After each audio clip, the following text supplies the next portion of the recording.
France attaquée. Le Premier ministre Justin Trudeau. La Russie en Ukraine.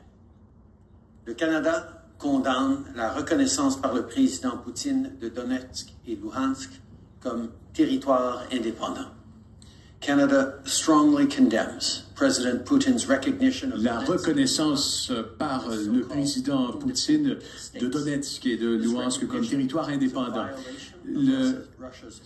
Cette reconnaissance est une violation des obligations de la Russie en vertu du droit international et de la Charte des Nations Unies.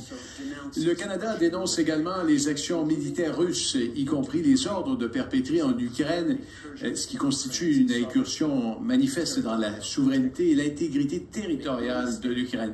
Ne vous méprenez pas, il s'agit d'une nouvelle invasion d'un État souverain et c'est absolument inacceptable. Le discours du président Poutine hier était inexact et contenait une désinformation dangereuse. Les provocations effrontées de la Russie sont une menace pour la sécurité et la paix dans le monde. J'ai été en contact permanent avec le président Zelensky et nos partenaires et alliés depuis le début de cette crise. Vendredi dernier, j'ai eu un appel avec le président Biden, le premier ministre Johnson, le président Macron, le chancelier Scholz et d'autres dirigeants européens au sujet de la situation.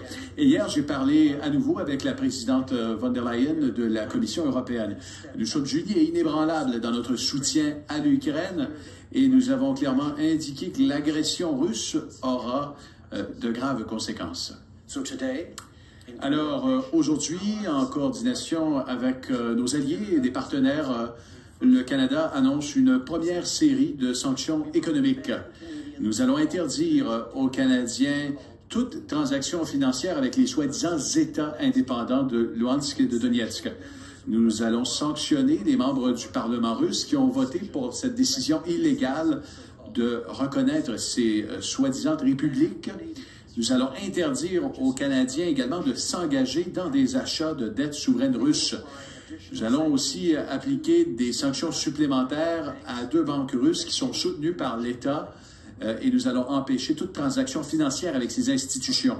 Ces sanctions constituent une étape majeure et visent les responsables de la violation de la souveraineté et de l'intégrité territoriale de l'Ukraine. Et ils vont rester en place jusqu'à ce que l'intégrité territoriale de l'Ukraine soit rétablie. En coordination avec nos alliés et partenaires, le Canada annonce l'imposition d'une première série de sanctions économiques. On va interdire aux Canadiens de faire toute transaction financière avec les territoires indépendants, soi-disant, de Luhansk et de Donetsk.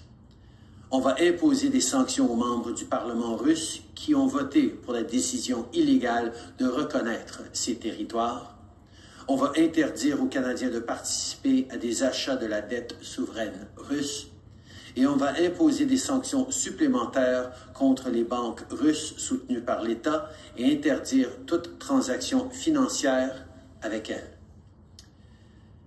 Ces sanctions marquent une étape importante et ciblent les responsables des... Alors voilà les sanctions qu'impose le Canada à la Russie et particulièrement empêche toute transaction avec quiconque ferait affaire avec ces 2 États que la Russie veut annexer en quelque sorte, ou en tout cas reconnaît l'indépendance de ces 2 États.